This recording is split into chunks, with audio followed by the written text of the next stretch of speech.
Hi everyone. So first of all, I'd just like to make a small distinction for you all. I'm not a mountaineer. Mountaineers are people who climb, 6,000 meters and above. I've only been to 5,500. So I'm technically a trekker, not a mountaineer. Just thought I should say that right out.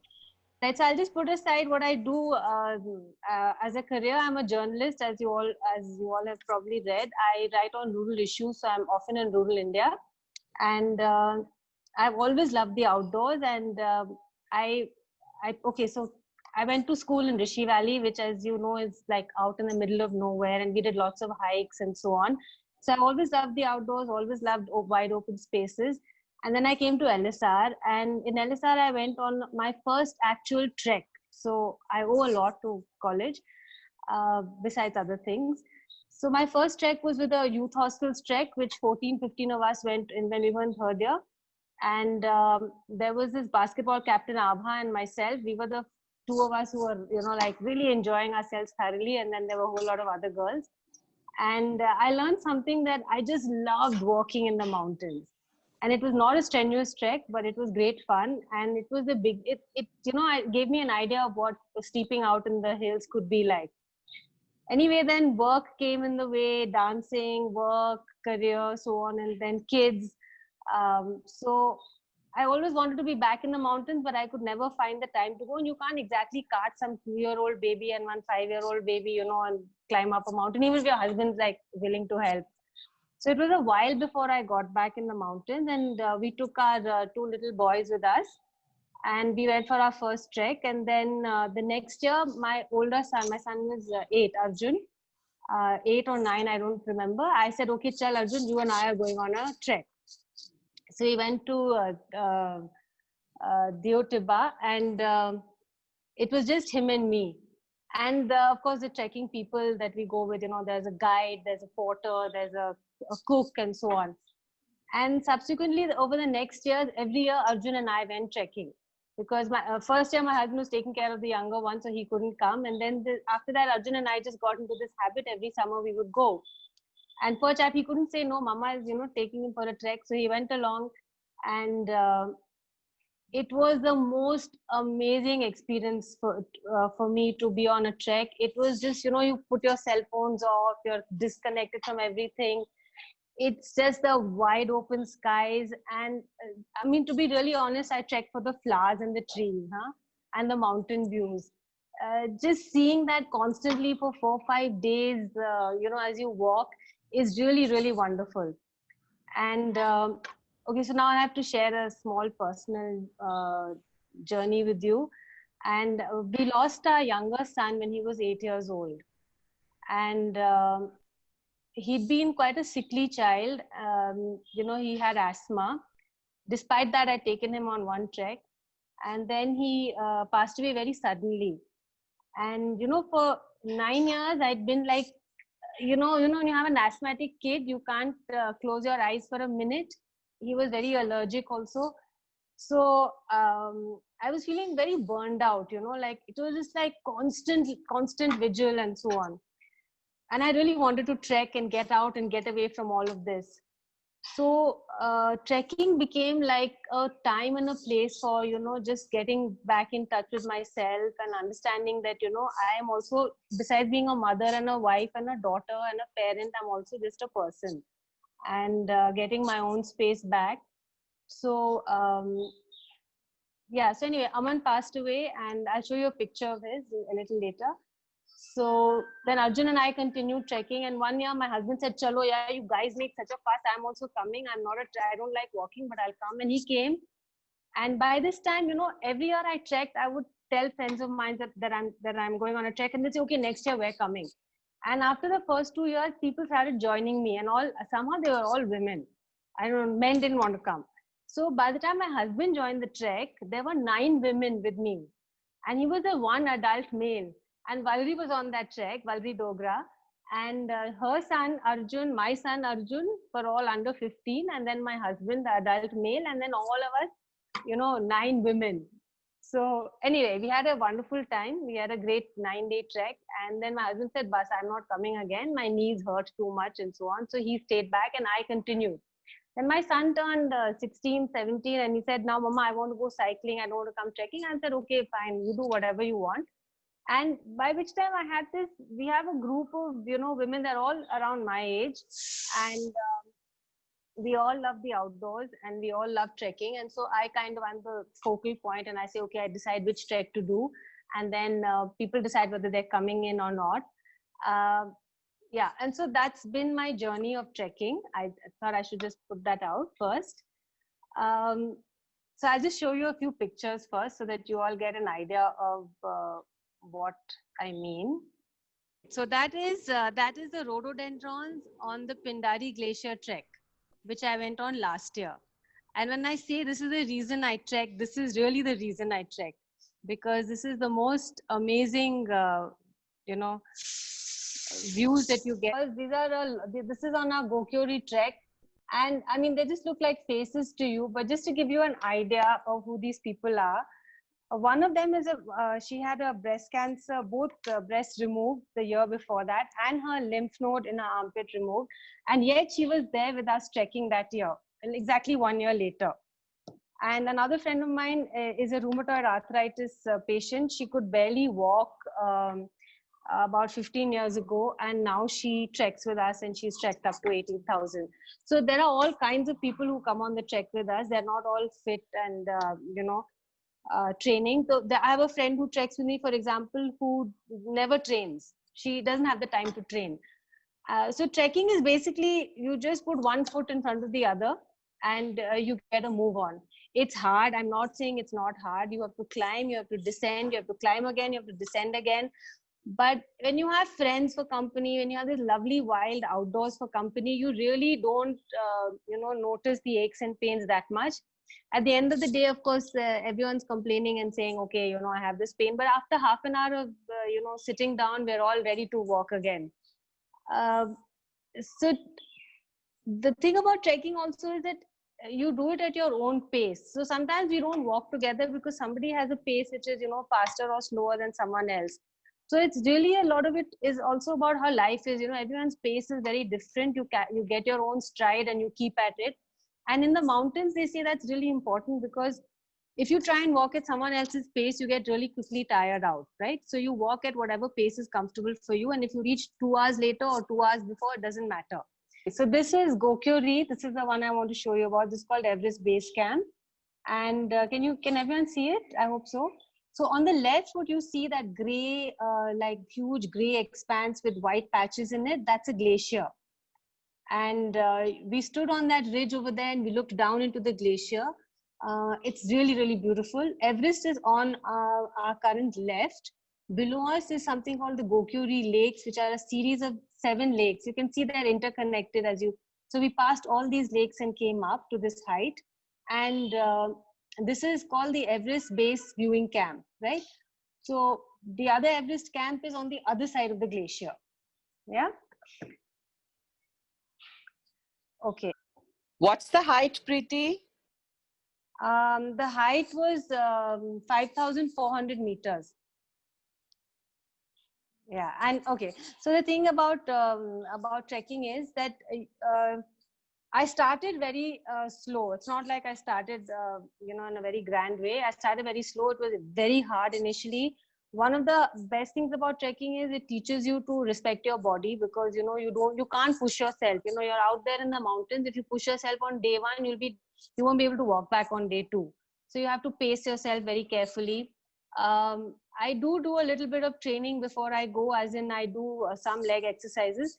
So you should also know that I was a very sickly child when I was small, and I had doctor parents, and my mother always told me, "Arey, tumse kuch nahi hoga, tum to bahut nazuk ho," So I always had this desire to prove that I am not nazuk. So probably I trekked because I wanted to prove I'm not really sickly. And my mother's heart would be in her mouth. She'd say, "Arey, you're going trekking, but what if something happens to you?" and so on. But anyway, luckily, touch wood, nothing has happened. So I trekked. When I trek also, I lost a little bit of my fear of the cold, because I'm quite scared of very cold weather. So I lost some of that fear. I lost a fear of physical exhaustion because, you know, the body is amazing. You can just keep going even if you are very exhausted, you know, with the company of friends and the places you are and all. It really does make a difference. You just can just keep going. Um, what else can I say about trekking? Uh, What about cramps? What do you do? yeah. Kind of So special? the thing about trekking, yeah, one of the other things about that trekking teaches you is that it's the coming down that matters and not so much the going up, you know. So everyone talks about going up and reaching Everest, but you know, the joke is that a lot of people today climb Everest and then they get a chopper to bring them down from the second camp, which is just below the peak of Everest. And the reason is that actually climbing down is much harder because you're climbing down on snow when the snow is melting because the day has begun and so on. So, you know, you can tumble, avalanches happen. And so people, so that's actually cheating, right? So coming down a trek is very difficult. It's quite hard on your knees. So I have had knee pain for a day or 2 days sometimes when I'm trekking down, but it disappears after a day or two. I have friends who have knee issues and we've been to the orthopedic doctor. Obviously we don't want to, you know, do something which damages us forever, and even our doctor told us, you can do this, just make sure that these are the precautions you take. So I have a friend, like I said, who has rheumatoid arthritis when she was younger, and she also takes certain precautions. So each one to their own, everyone knows what is their, you know, point of I used to get altitude sickness. I still get altitude sickness. So my face used to swell up after a certain altitude, and I could feel my eyes becoming small. So the last 2, 3 treks, I began taking Diamox, which is, you know, for altitude acclimatization. And it's been a really wonderful taking Diamox because your trek is so much better. So different people react differently once you cross 2000, 3000 meters. Some people get a headache, a slight headache like me. Some people get loose motion, some get vomiting. It really depends on what your body type is. Some people don't have any problem at all. And you cannot tell this until you actually embark on a trek. You really don't know what your body can take. That's the most interesting part about trekking is that some of the fittest people I've known, and on this Gokyuri trek, for example, there was this girl, a friend of mine. She's a yoga instructor, and she's you know, she does what's called extreme training, you know, in Dubai. And she had come, and she was so sick she couldn't do the peak at all because she just had so much of vomiting and loose motion, and she just couldn't acclimatize. At this, and on the other hand, was my friend Anjali, who's my age, and she doesn't do a day's exercise in her life, and she climbed the peak slower than everyone else, but she still managed to climb it without any great trouble, right? So that's when I say, Vandana, to answer your question about physical fitness, um, it depends upon you and how comfortable you are with your own fitness. uh, Sometimes people train a lot and they work very hard, but yet, you know, the mountain is a strange creature. Some people get it and some people don't get it. We had 2 young children with us, one girl who's 16 and a boy who was 15, and they couldn't do the peak, and all of us old ladies were like, you know, busy climbing up the mountain. So it's really something, until you try it, you really won't know whether you How can do it. long did it take? How long does it take, Preeti? So it took us 6 days up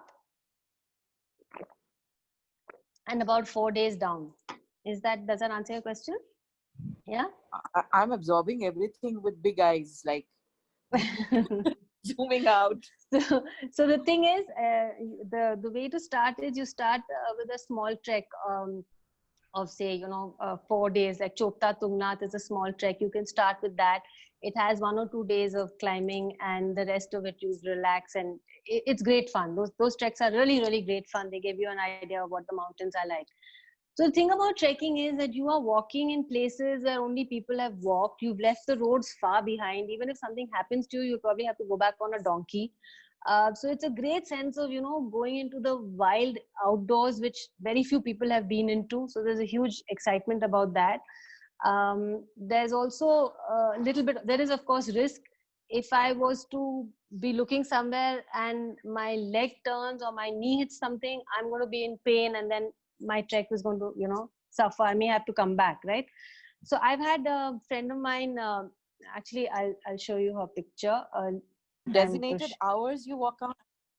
Yeah. We have designated hours. We start usually at 7 in the morning, and we go on till maybe 4 o'clock or something. On some days we would go even more. We would be like maybe walking 9 hours a day. I'm going to show you this picture. One second. So that's me on the left in blue, and in the middle is Leela Samson, the dancer. Yeah. So Leela Samson, Sanjari knows was my guru, dance guru, and she said to me, "I'm coming with you next time," and all. I said, "Sure, Akka, please come." And she was 65 when she did this trek, huh? And she came up to Annapurna base camp, and what happened is, poor thing, she at 60, and there were people who were walking who were 75 years old and who were walking on that trek, right? So it's not like she was the eldest person, but she was the eldest person in our group, and her toe hit a stone going up, and her nail got dislodged, her big toenail. You won't believe it, she walked up 3 days with a broken toenail, and her nail had lifted out. So these guys, the trekking guides, they took a bottle cap, they cut it in half, they put it around her toe, put her toe into her shoe, and she walked. But then altitude sickness hit her, and she started to have loose motion, and she felt very sick and so on. So we got her out on a chopper from Machapuchi, which is just one camp below Annapurna base camp. And she went out on the chopper because she could not have come downhill. I mean, you can imagine what happens to your toes downhill, right? It would have been finished for her. And she had a show in 2-3 weeks, so she was obviously worried about that. But she was great fun, and I mean, she was game for it. She's game for it again. So, and that was her first trek, by the way, and we took her up to 4,100 meters. So that's one of the, yeah. What kind of shoes do you wear, Preeti? Yeah, so when I first started trekking, there was no, what is that, Decathlon and all that was not there. So I used to just trek in regular walking shoes. And it's only in the last maybe 6 treks I've got better quality hiking shoes. But otherwise, just my kids used to do it in the beginning. I'm one of those people, I don't use a pole to trek. I find that my hands get very tired all the time holding something. So normally what happens in a trek is, I'll just give you an average day. So one is, you get up in the morning. Let's say the first place you stay in is a lodge or some kind of homestay, and then you get up and you get packed. You pack your backpack with water, 2 liters of water, any kind of snack you like, sunscreen, a cap, and it should, other than that, your backpack is more or less empty, because as you start walking, you'll start shedding all your fleece and your thermal and so on, and that goes into your backpack. And then you just keep so you have breakfast, and the campsite just then you should have packed up and left. Supposing you're in a tent overnight, then, which is what most of our treks are, you have to pack up and be out with your bag packed by 7 in the morning for breakfast, and then the tents are dismantled and you get going. And sometimes lunch is on the way. Either they carry it packed, or they give you a packed lunch and you carry it, and everyone stops at a particular place and eats. Or you trek till about 2 o'clock, and then people break, and then we have lunch, and then we just relax at our campsite and so on. So yeah, those are different kinds of days. I've also trekked like 12 hours once on one of my treks because it was raining. All our clothes were wet, so we had to trek back to base camp where we had dry clothes.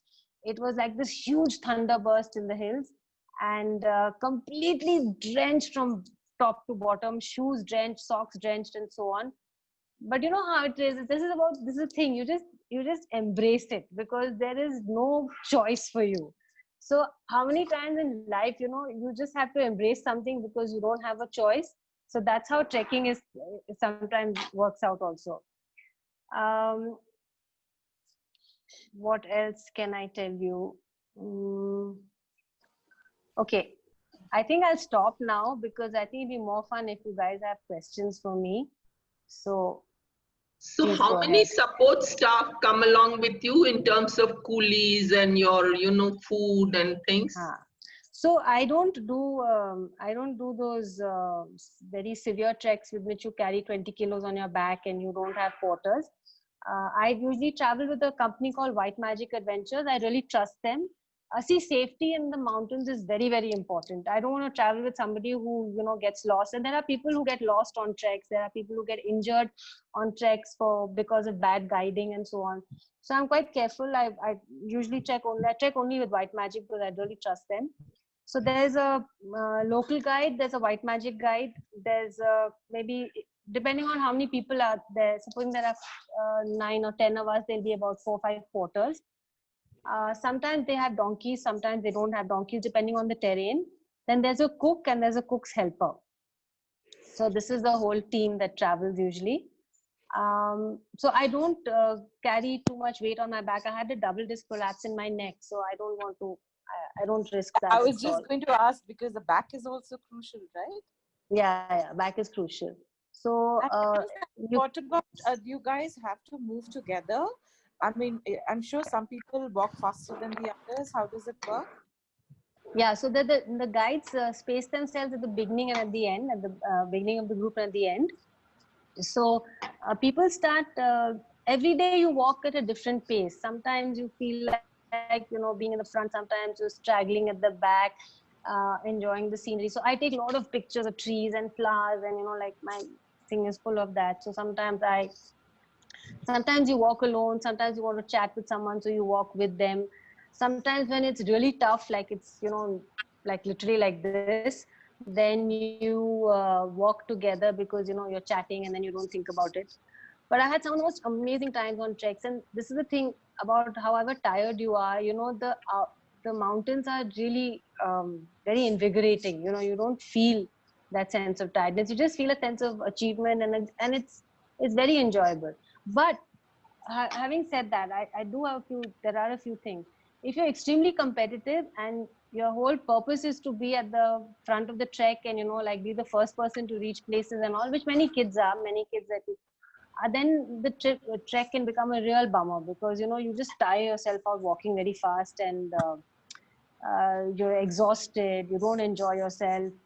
I had a friend who, you have to also have a little bit of discipline on a trek. Like as soon as you reach, you have to dry yourself off, you have to change your clothes, and you have to make sure that you start getting warm because the temperatures are dropping this minute the sun is setting, the temperature is dropping and you're reaching when the sun is setting. So I had a friend, for example, who was drenched in sweat and she was so tired.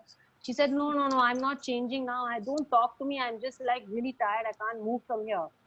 And, she got a chill. And so all of us had to literally do it for her. We had to change her ourselves because she was very tired and she was completely mutinous. She didn't want to listen. You can't say, for example, can we walk at 9 in the morning because it rains in the mountains by about 1 o'clock. So you have to start walking by 7 in the morning and you have to be out there. So some amount of discipline is important. And I mean, for me, it's more about understanding that you can't take the mountain for granted. You can't just say, oh, today's trek is going to be just like yesterday. You never know. The weather changes rapidly. So one thing I also just wanted to add is the Himalayas are divided into 5 sections for trekking. And, so let's start in the east with the Sikkim, Kanchenjunga, where you get to see Kanchenjunga. Sikkim is fabulous for trekking. All of Sikkim is like on big national park. They really take care of their parks. There's not even one small pan paraka packet anywhere to be found. It's just so clean. It's just amazing. And it's really beautiful. And anywhere in Sikkim you trek, you get views of Kanchenjunga. Then you come a little further up and you have Uttarakhand, which is again full of trekking trails, but very hard to access because you have to travel by road a lot to reach some point where you can start trekking. Then there's Himachal, which has all sorts of terrain. There's a trek in Himachal which I'm dying to do, in which you climb this ridge and you see Lahore Spiti, which is this desert on one side, and you see the Kinnaur apple orchards on the other, I mean, it's like something just unbelievable. And then there is... What's the height? I'm not sure. It must be about 4,000. So when do you need oxygen? Have you ever needed oxygen when you've been Oh, climbing? no. So oxygen and all is needed after 8,000. Oh, okay. Okay. So 8,000 and above, there are only 14 peaks. Everest is the tallest. And it's called the death zone after 8,000. So you have to be like very sure you don't have oxygen and so on. I have no desire to go so high. It's just too cold for me. I'm staying much lower. Yeah. So yeah, and then there's Leh Ladakh, which I've never been to. I've heard that's really gorgeous. The thing about Leh, trekking in Leh is that your base is 3,500, which is already where you need to be acclimatized. So when you go from here to Leh, you have spent 2-3 days just acclimatizing, and then only you start climbing, right? You can't like jump into climbing. So the thing about climbing and acclimatization is you have to climb slowly. If you climb 500 meters every day, your body has time to adjust. If you climb too fast, like once I climbed to in Sikkim, I climbed to Singalila, which was 1,200 feet from 1,200 meters from 0 to 1,200. I went at in one day in 6 hours, and it was the worst experience of my life. It was just, I had the splitting headache, I had nausea. It took some time to come back to normal. Yeah. I left one place out. What have I left out? I did Sikkim, Uttarakhand, Himachal. You reached Leh Ladakh after that? Yeah, what am I missing? Okay, it'll come. Yeah. Nepal itself? Oh yeah, Nepal. Oh my God, no. So Nepal is the most exciting place to trek because unlike India and Nepal, if something happens to you, they'll get you a chopper in like 10 minutes flat. You have to pay for it, or if you get insurance, then you don't pay for it.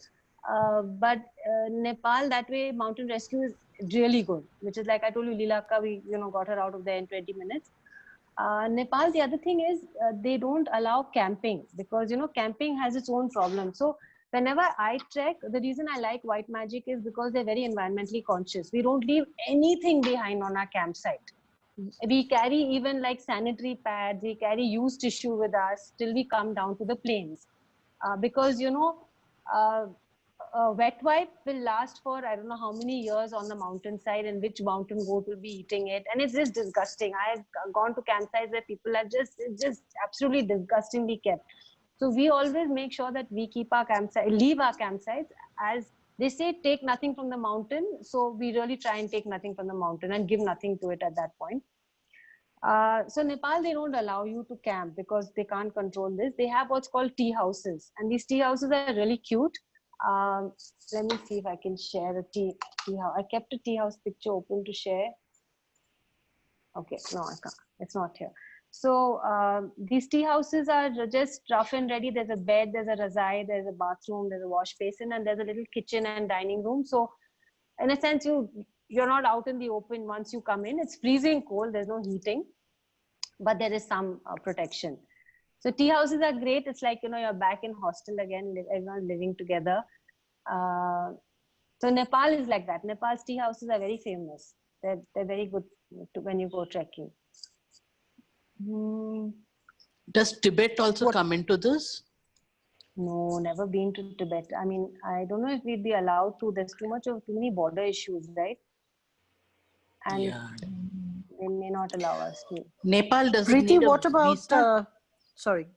Yeah, Sorry, sorry. just asking I if wanted Nepal to needs know a about visa. No, Nepal, you don't need a visa. Okay. On arrival, No you need get a visa.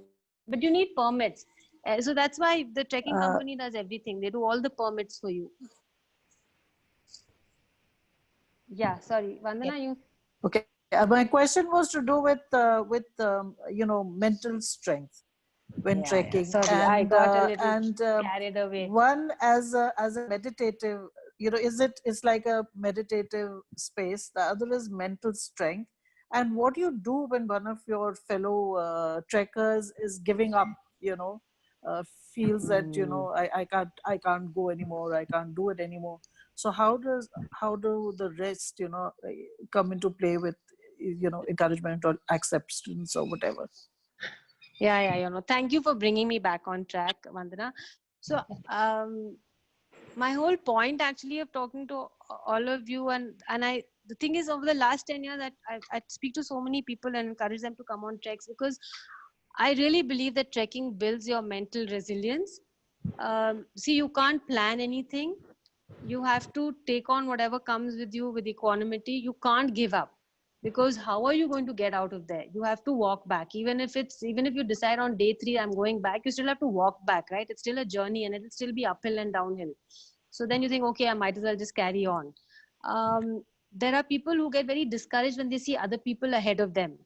And I've had this on my treks, people who've come for the first time, and they're toppers and they're the whatever on top of their profession. They've always been in first in class, and etc etc.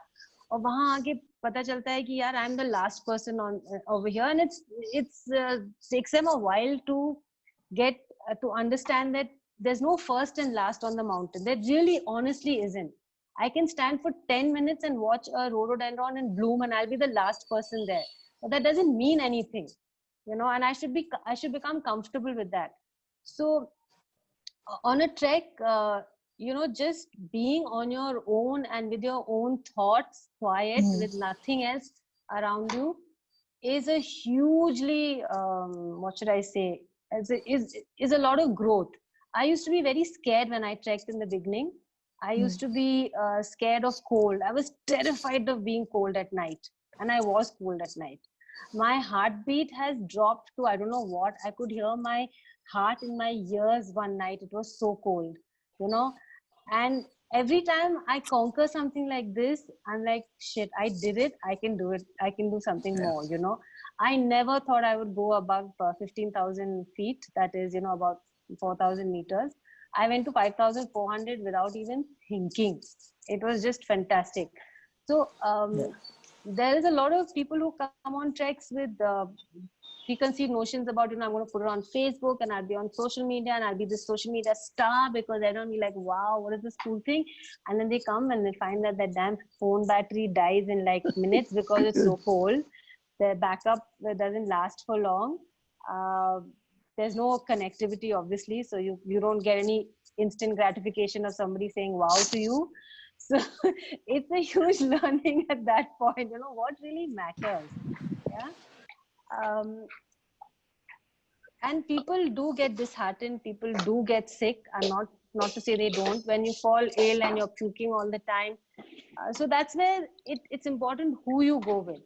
And always have some friends with you, because if you go like a single person in an impersonal group, it's very difficult. I mean, I've heard stories about people, nobody is really that much bothered about you the way that your friends would be. I have personally helped friends of mine, like chal, it's just another hour's walking, come and talk about something else, and just get it on, move on. There are people who won't listen to you at all. They won't take any advice. Like I said, they won't dry off, they won't pace themselves, they won't eat properly, and so on. And then after a point, everyone's an adult, you can't force them. But they do really take it very badly. They are unhappy, they're sick, they're a bit disoriented till they come down. So yeah, you just have to just let it go there. Come down from a group, if you're going in a group, Preeti, and they want to come back. So are they on their own, or do you have? So you have two people. You said one is in the front, one is in the back. So are there more people in the? How do they come back alone? So we'll hire a porter, or one of the guides will go back with that person and then come back again. So the guides and all walk very fast. My God, they'll walk 3 times the speed of us. So they will think nothing of, ठीक है, हम उनको वापस छोड़ के आ जाते हैं. ऐसा भी हुआ है. I mean, all sorts of things happen. This Anu, person I met on the trek, and her daughter, they arrived from Singapore for the trek in Kathgodam. Kathgodam at the base of the hills in Uttarakhand. And her luggage had not come on her flight. She had no trekking shoes, she had no trekking clothes, she had nothing. And we are, very cut to cut in the trek, we can't. So then one guy was left behind in Delhi. Sorry, the Delhi office made sure that they got on the train. Then somebody waited at Kathgodam. They brought it up to her at the first mountain spot. So she bought clothes for the way. One friend of mine forgot all her warm clothes behind in Bangalore. So she had to buy in Sikkim. So these are all the kinds of things which happen, and you take them, that's it. Somebody's shoes break. Yeah. Preeti, what is the conversion, meters to feet? 3,000 feet is 1,000 meters. Okay, so when So you say 5,400 is what I did in meters, is about 8,000, 18,000 plus feet. 18,000, Yeah. Yeah, Everest is Yeah, it's 28,000 feet. base of So Everest, which is I was just like, 25,000 yeah, feet. yeah, That's yeah. awesome. Have you It's trekked, awesome. have you trekked in South India? Any of those? Yeah, I've done a little bit in Nilgiris, but you know, there is nothing like the Himalayas. You know, the Himalayas are just to be able to see, you know, when you go up high, you see this endless expanse of snow and mountains, and you know, you get a sense that the earth exists other than just in cities, and you know, you feel like this small, tiny person on this huge universe. And otherwise, we don't get to feel that, you know, that I'm a small, tiny person on this. And I don't know, I mean, coming back to my little son who passed away, it also gives you a sense of comfort to know that, you know, you are just a small part of this universe. Yeah, I mean, it's really small. Yeah, okay, I should share with you some. But remember, he's called Aman, which itself says a lot. yeah. Yeah, don't ever lose Yeah. sight of that. One Yeah, that's a question, very good Preeti. point. Ca- Did you see any particularly good sightings like Monal or something at those heights? Many. Okay, here I want to share this screen with you. Can you see this? Yeah. This is the most Yes. dangerous airport in the world. Among the 3 most dangerous airports in the world, it's Lukla. And this is where you fly in for Everest. So you come in on these, from Kathmandu, you come in on these small planes or helicopters, and you come in where you can see straight ahead, and immediately the plane has to turn right. And otherwise, because where this photo is taken from is the side of a mountain. So it's like really interesting. Oh gosh. Yeah. You can fall off the cliff. Yeah, you can. Oversteps. And then actually, it's quite a dangerous place also. Lukla has been known to have lots of. So this is the inside of a tea house. There's my friend. They're trying to eat something, and so garam pani you keep getting all the time. Everyone tells you to have lots of garam pani, which we all keep having in various forms. Such a cool soul, yeah, Preeti. I'm so impressed. Wow. Thank you. Wow. Okay, this is on the mountain. Now What that's a about glacier. Can you see the glacier? help, Preeti? That's the glacier How behind readily me. is it available? Yeah. That's the glacier behind us. Yeah. And it's freezing cold. Now, let me tell you, it's very, very cold. Okay, then I'll just show you one last picture. I had Aman's picture. I don't know where it's gone. So this is my older son Arjun. That's him graduating last year, his master's in Cambridge. Yeah, he's doing physics, and he's just started his PhD. I remember the boys from Defense Colony. Yeah? Yeah, I met both of them. I was your neighbor, you've forgotten. Who's this? Sanjari. Sanjari, where are you? I'm close. There's no picture. It's okay. No, okay. Yeah. Oh my gosh. Yeah. Preeti, tell us Girls, about medical help. I met, sorry, Pranita, go on. No, about medical help. How easily is it available? So that's had the reason why I travel with major- White Magic, because all their guides have done the medical emergency courses. They're up to date on it. It's an international course. And usually that's not been an issue at all. But see, there are a couple of things that they can manage. If you get altitude sickness and you get dehydrated, these are the 2 things that they worry about the most. So for both of them, you'll have to come down. You'll have to lose altitude. So that's how they look at it, yeah, to get you out of the high altitude. So anyway, I hope all of you will think of small treks to start with, big treks to start with, whatever you like. It's a great journey. I just hope I can keep trekking. I hurt my knee just during lockdown doing Pocha, And I was devastated. The first question I asked was, "Oh my God, will I be able to trek?"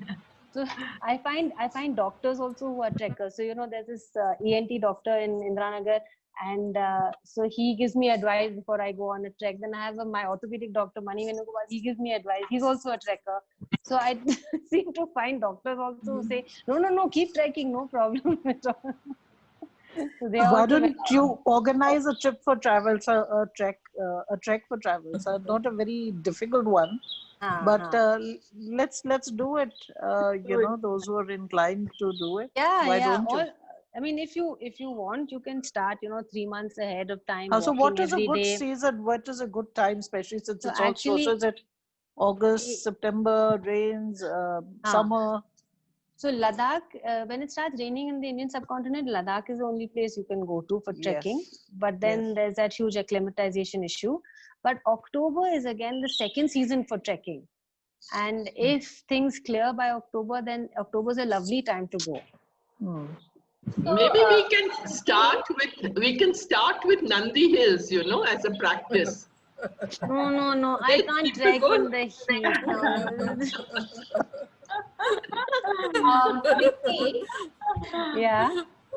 Do you need to take some kind of a course or some training, or can you just join a trekking group and go on a trek?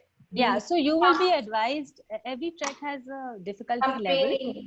Yeah, it has a difficulty level, and it's quite clear. Like, you should definitely not be unfit. Like, you shouldn't be, like, when I say unfit is if you walk for an hour, everybody would be tired after an hour. But it's the point about fitness is how soon do you get your breath back? And weight and all that really doesn't matter. I mean, whether you're fat or you're thin, it doesn't. Weight doesn't matter. Sanjali here. Yeah, I'm listening. Carry on. Yeah, it's your stamina. It's the stamina which matters. Absolutely, yeah. So tell me, like Udita, we asked Udita the other day that, do they go through any medical, do you have to go through any medical tests before you start on all this? Now I think they ask you to do medical tests if it's your first time trekking and it's after a certain age, maybe after 45 or something. But I think more importantly, you should not be uncomfortable on a trek. See, if you're going to be tired in every step, you will not enjoy the trek. So, you should have the 3 months before you trek or 6 months before you trek, you should have some kind of a regular exercise program of walking. Even if you walk 20 minutes in the morning and 20 minutes in the evening, it's something, right? It'll give you the confidence that even though I'm tired after an hour of walking up this mountain, I know I'll get my breath back and I can walk for another hour. I mean, that's basically how it works. Once your body warms up, it's really amazing what it can do. So tell me, when you're walking up or down, are there any dedicated paths? Because I love hills, and my mother is from Doon, so we've gone up to the hills, and when it rains, it's so slippery. I mean, that's scary. Yeah. I'm just thinking, do you have the and all to take care of you? I mean, like, it's scary. We have poles. I don't use a pole because, like I said, I like my hands to be free. But a lot of my friends use poles, especially on the way down. I think next trek I'm also going to be using a pole because it takes some of the pressure off. So do you have a designated path? Yeah, absolutely. No, the paths are like pagdandis, they're not really designated. They are designated, but they're also, and they also are full of rocks to prevent you from slipping. But that also jars you, like it hits it is jarring, right? I mean, I have to say it is jarring. So there's more body control needed. Yeah, hi, Neelu. A big hug, and I'm so sorry to hear about Aman, but we'll talk about it later, and I can see how strong you are. But I wish I had met you because 2 years ago, we went to Mount Fuji and we went up, but I couldn't come back down. I just couldn't, and I collapsed, and I had to be literally lifted. And no one told me that. It was so horrible because when you come back, even the ash, that rocks were for different kind, and the route is different. You go one way and you come back the other way. No one prepared us for it. And I thought I'm going to die, and I wanted to die because I said I cannot go back, Where was this? Really, this tip which you said about, coming down is the... no, it is. And in fact, if you watch... even K2, you know, K2 is the most Yeah. dangerous mountain in the world. I mean, Everest is not the most dangerous, right? It's Annapurna and K2. 1 in 3 people who climbs K2 will never come back, right? It is the most dangerous thing to come down because, you know, its gravity is pulling you down, and Yeah. on your knees, it is huge amount of pressure on your knees. So you have to be very careful coming down. And they say that it's not the you know, it's not the destination of the peak. It should be the journey of going up and coming down. Yeah. Hi, Sanjari. No, I just, because I was just going to ask what Neelu asked. I was just going to ask the same thing, that coming down must be really tough. Yeah. I tumbled on a small hillock in Alibag. We went for a trek. So I climbed up, huffed and puffed. But while coming back, there was, you know, there was rubble, small rocks. Yeah, so we slip on that. So have you tried sliding down? Yeah. Oh, I must tell you about sliding down. Sit and just go zoom down. Superb. So this is a Deotiba Hanuman Tiba trek. I can't remember. And we had climbed these very icy mountains, right? And we couldn't camp there. We had to come down. And beautiful, like no rocks, nothing. And so my friends and I, we just said we'll slide. So we were wearing our trekking pants, which they were not insulated, and undies, and it was fully wet. We came literally on our bottoms. We came down. It was so much fun. I can't tell you. Yeah. And then you walk for a half an hour, and everything dries up with the heat, and then you do the same thing all over again.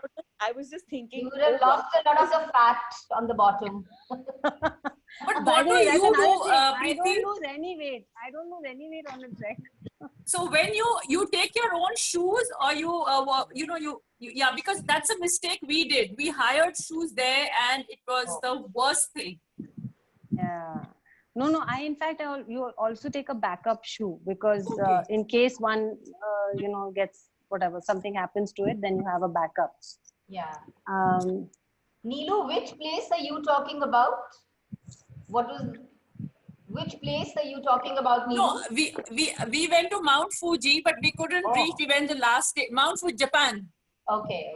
So, Kilimanjaro is another huge trek which everyone talks about going for, like Fuji. But see, Kilimanjaro is one mountain in the middle of nowhere, right?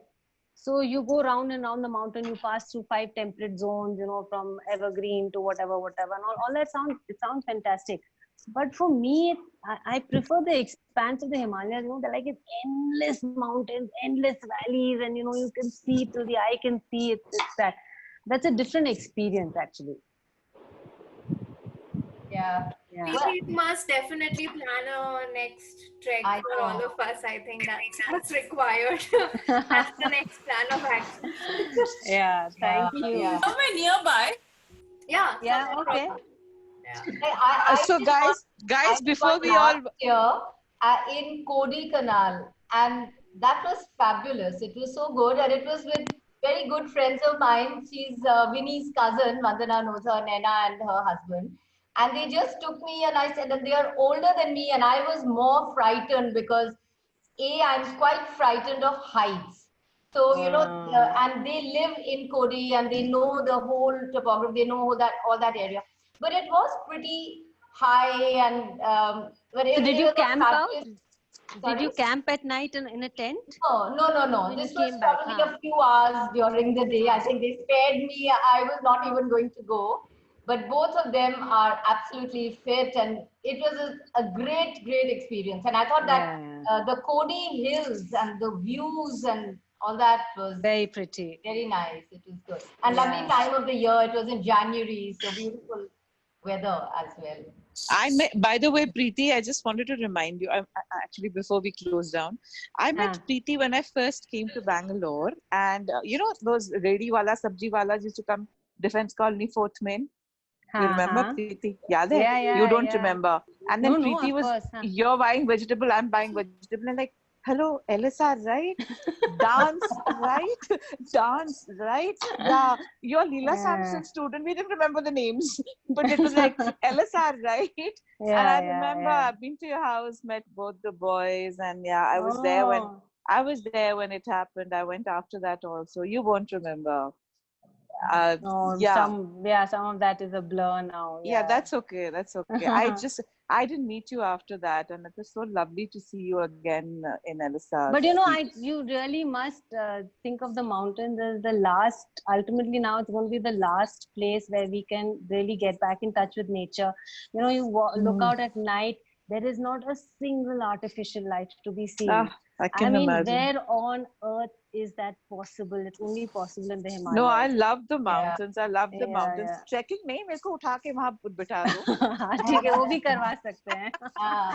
That it is. I so connect with every word you said, you know, and especially Himalayas because I go only that side because my mother's from Uttarakhand, as they say, Dehradun. So it is so pretty. It is. Yeah, and the thing about trekking, like unlike the south, is that when you trek, you should also be physically comfortable. In the south, I find I'm sweating and it's hot, and then leeches. So, by the way, I've been bitten by leeches also many times, and that happens when you are in a lower altitude. That's when leeches happen. And by the way, leeches can get in everywhere. My friend, they got into her bra. I mean, since we're all women. Christ. Ouch. How did that happen? Yumna has a comment here, Preeti, about your sharing your experience. I'm reading out her this thing. Please share your experience of the night sky and the reflection of the moonlight on the snow. Sounds so poetic. Please do. I have to tell you that the water in the Himalayas is just so pristine that it reflects every eyelash of yours. So you can imagine what it's like at night. You have never seen so many stars in your life, and it's like a dome. So imagine being in a place where 360 degrees you turn around and all you see is black night sky with these pinpricks of light and not a single artificial light, maybe some village very far away, something. And you go to sleep, you wake up to this day after day after day. It's a dream. It's a dream. Really a dream. Yeah. No, it's a privilege. It's really an honor and a privilege. The mountains. I think it's something which gets etched. For me, it was in Gangotri when I saw full moon at about 3 a.m. I just went to go to the washroom and I just saw this full moon and this, mountains all with snow. It's something which is so Annapurna was like that. We woke up at 3 a.m. to go and see the sunrise on Annapurna, and many places we've done this. We wake up, and Kanchenjunga also at 3 a.m. And at 5, the crest of the mountain is burning. It's like in flames, with that early morning light. And it is just so gorgeous. It's just like you carry that image with you for the rest. You say, okay, now all those 6 days of hell was worth it. It was worth it, yes, absolutely. The Kedar, I remember doing Kedar, and by the time we were reaching Kedarnath, there were flakes, and I remember my father saying that this is even more beautiful than the Alps, because it's just amazing. Yeah, and everywhere in the Himalayas, like you open your tent, Badrinath, very good. Yeah. Guys, for those who've been to Kashmir, now it's another story. But I really want to go. Oh, it is so beautiful. When you say Himalayas, if we can ever go to Kashmir, if anyone has contact in the army, please let's Elsa group, let's go to Kashmir. There is I'll come. I'm booking a seat now, Vandana, Elsa Bangalore. Seriously, there's 7 springs or something. Actually. Yeah. No, I've been there. I've been to Gulmarg. I'm telling you, when as I listen to Preeti, it's coming back to me. The Gulmarg, Sonmarg. Oh my God! It is. There's something called the 7 Lakes trek in Kashmir, which is one of the most gorgeous treks. And I've been bugging my tour guide to take us, and he said it's not safe. But if we know someone in the army and we can go, it'll be just outstanding. Even if you know people in the army, you might just not come back ever. You might not come back ever. Also beautiful. I don't know. I guess, I was asking about the mental, the strength. It's true that when you make up your mind to do something, I found with myself, I'm talking very personally. So I've done Mount Sinai in Egypt, climbed up that with, of course, a lot of help from a young son. Coming down was disastrous. just like you said, coming down is it what actually takes you completely. And, not just that, it's because you have the ice on the steps when you're coming down. Yeah, well, no, Mount No, Sinai, also I no, think, you know, when you don't have that, if you get rid of this aim of the peak and you still have to slog it out, you know, I mean, I think there's a huge learning in that, right? You just put one foot in front of the other and you just keep going. But you know, Preeti, I got what you were telling me. I mean, nothing compared to what you do, but you know, this Jai Mata Di, what do you call that? Vaishno Devi. Yeah, Vaishno Devi, when you go up. So, you know, people who want to do the shortcut, I did it the first time. Yeah. I could have kicked myself taking the stairs because that is the stupidest thing to do. You must walk around in that slope walk, right? Because steps are a killer. You know, you think it's an easy way out. They are a killer. Yeah. They're complete killers. Say also Valerie Dogra, you all know her. So she also came on a trek with me. Is she Valerie Puri? Is she the same? Yeah. Okay, because you kept saying Val has had she had a spinal injury. So when I talk about people doing checks with me like this breast cancer or this rheumatoid, Val had a spinal injury. She was in bed for 6 months, like completely flat. She broke her neck, and she was trekking with me like whatever. Well, that is so 8 years later. that is so Val. That's so Val. Exactly. All right, I think it's time to wrap up the session. I know. Vandana, you were saying something about Mount Sinai. What were you saying about Mount Sinai? No, I said that I've climbed up to Mount Sinai and coming down was this thing. But what was a big feat was actually almost 2 years ago in Bhutan. I climbed up the Cherry Monastery. I never thought I would be able to do it. Not Tiger's Nest, but Cherry. And that's what I was saying. When you know, your mind, if you make up your mind to do something, I found it myself. I feel I can do it, I will do it. So the strength in that space, I don't know about now the Himalayas. As Preeti is saying, I feel I'm like now done. But thank you. But Vandana, it's true. When on my first trek, I saw ladies with belts, those those spinal belts. Walking with sticks. I have seen people of 75 walking with sticks, and I think to myself, if you can do it with all the aches and pains that you're having, with a belt and a spine, I mean, definitely there must be mind over matter. No, it is. It really is. I of course had a young lama who sort of held my hand. He must have been like maybe 19 or 20, and I said, "Okay, we just chant going Om Mani Padme Hum all through the way."